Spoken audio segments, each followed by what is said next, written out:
وہ تھکا ہارا اپنے گھر میں داخل ہوا اور پلنگ میں تقریباً گرنے والے انداز میں اوندھے منہ لیٹ گیا۔ آج پھر وہ ایک جگہ انٹرویو دینے گیا تھا، لیکن یہاں بھی اسے کوئی خاص امید نہیں لگ رہی تھی۔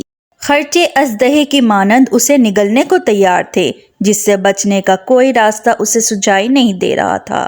ریحان بیٹا، تو کب آیا اور انٹرویو کیسا رہا؟ شاکرہ کمرے میں داخل ہوئی تو بیٹے کو دیکھ کر چونک گئی۔ کیسا انٹرویو اماں؟ یہ لوگ محض فارمیلٹی کے طور پر انٹرویوز لے لیتے ہیں، نوکری انہوں نے اپنے لوگوں کو ہی دینی ہوتی ہے۔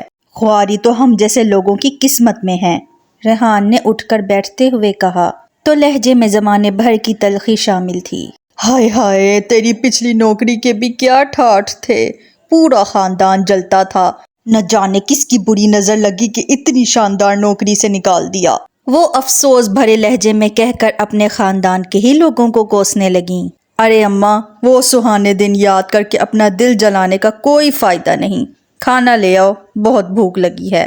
کیا پکایا ہے؟ ریحان نے واش روم کی طرف بڑھتے ہوئے رک کر پوچھا۔ کیا پکانا ہے؟ میں نے کل کے آلو مٹر رکھے ہیں، روٹی ڈال دیتی ہوں، وہ گھٹنے کا سہارا لے کر اٹھتے ہوئے کہنے لگیں۔ کیا ہے اماں، پھر وہی آلو مٹر، کچھ اور بنا لیتی، وہ بد مزہ ہوا۔ بیٹا جی، کچھ اور بنانے کے لیے پیسے چاہیے ہوتے ہیں، جو میرے پاس تھے نہیں، وہ ترخ کر کہنے لگی کہ اچانک انہیں کچھ یاد آیا۔ او یاد آیا، آج تہمینہ آئی تھی، بتا رہی تھی کہ عنایا کی کسی بڑے سے آفس میں اتنی اچھی نوکری لگی ہے، اتنی شاندار گاڑی اسے گھر سے لینے آتی ہے اور چھوڑ کر بھی جاتی ہے۔ سچ میں ان کی تو کایا ہی پلٹ گئی۔ آخر میں ٹھنڈی سانس بھر کے تبصرہ کیا گیا۔ ریحان پوری بات سن کر حیرت کے غوطے میں چلا گیا۔ اس کی اتنی اچھی نوکری کیسے لگ گئی، وہ بھی صرف سمپل BA پاس ہوتے ہوئے؟ ریحان کے لہجے میں حیرت آباد تھی۔ اب یہ میں کیا جانوں کیسے ملی، کیوں ملی؟ وہ ذرا بیزار ہوئیں۔ شازمہ کا رشتہ تو نہیں ہوا نا ابھی تک؟ ریحان نے پرسوچ لہجے میں سوال کیا۔ ہاں، اب کہاں ہوگی اس کی شادی؟ غریب کی لڑکی جب 30 سے اوپر ہو جائے تو بہت مشکل سے رشتہ ملتا ہے، اور اگر قسمت سے مل بھی جائے تو یا رنڈوے کا ملے گا یا 3-4 جوان بچوں کے باپ کا۔ وہ استہزائیہ انداز میں بولیں۔ اب ایسی بھی بات نہیں ہے، پرانے منگیتر کے ساتھ بھی تو دوبارہ رشتہ ہو سکتا ہے، اس کا لہجہ پراسرار ہوا۔ پرانا منگیتر؟ پرانے منگیتر سے کیوں؟ وہ کوف سے انداز میں ابھی کچھ کہنے ہی جا رہی تھیں کہ اچانک ان کی زبان کو بریک لگی۔ پرانے منگیتر تو تم تھے، تم سے کیوں دوبارہ رشتہ جڑے گا؟ آخر کار ان کا سکتہ ٹوٹا۔ سوچ اماں، ان کے حالات اچھے ہو گئے ہیں، ظفر خالو ٹرک بھر کے شازمہ کو جہیز دیں گے، اور تو اور عنایا کی بھی اتنی اچھی نوکری ہے تو وہ بھی اپنے آفس میں سفارش کر کے میری جگہ بنا دے گی۔ ریحان کو اپنا مستقبل روشن نظر آنے لگا۔ تیرا دماغ تو ٹھکانے پر ہے، کیا بکواس کر رہا ہے؟ تو چاہتا ہے کہ میں دوبارہ سوالی بن کر ان کے گھر جاؤں؟ اس چھٹانک بھر کی لڑکی نے تجھے کیسی کیسی باتیں سنائی تھیں، تو بھول گیا کیا؟ اماں کے تو سر پر لگی اور تلووں پر جا بجھی۔ ارے اماں، اب پرانی باتوں پر مٹی ڈال دے، تو نہیں چاہتی کیا کہ ہمارے حالات دوبارہ سے اچھے ہو جائیں؟ ہاں، ان کنگلوں سے رشتہ جوڑ کر کہاں کا منسٹر لگ جائے گا؟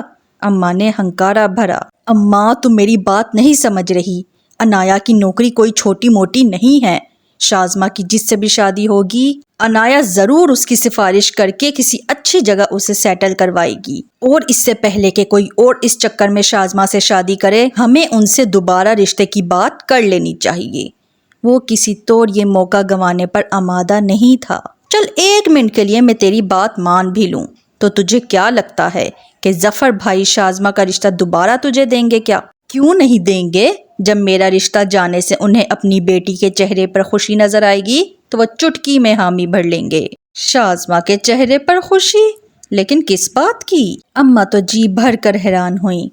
پہلے منگیتر سے دوبارہ رشتہ جو ہوگا، تجھے پتہ نہیں ہے اماں، لڑکیاں اپنے پہلے منگیتر کو بھول نہیں سکتی، اور منگیتر ہو بھی میرے جیسا ہینڈسم، شازمہ تو خوشی سے ہی پاگل ہو جائے گی۔ ریحان صاحب کے لہجے میں فخر ہی فخر سمایا تھا۔ نوکری نہ ملنے کی وجہ سے تو بالکل ہی باولا ہو گیا ہے، میں اپنا تھوکا دوبارہ نہیں چاٹنے والی، سمجھ آئی؟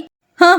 ان کی اونچی ناک کو ہرگز گوارا نہ تھا کہ وہ دوبارہ رشتے کی بات کریں، اس لیے وہ بھڑکتی ہوئی وہاں سے نکل گئیں۔ جبکہ پیچھے اب ریحان بیٹھا مسکراتے ہوئے آگے کی پلاننگ کر رہا تھا۔ وہ اپنی ماں کو جانتا تھا، اندر سے تو وہ بھی اس کی بات پر متفق ہو گئی تھیں، بس ذرا انا آ رہی تھی جو وہ بھی کل تک پتلی گلی سے باہر نکل جائے گی۔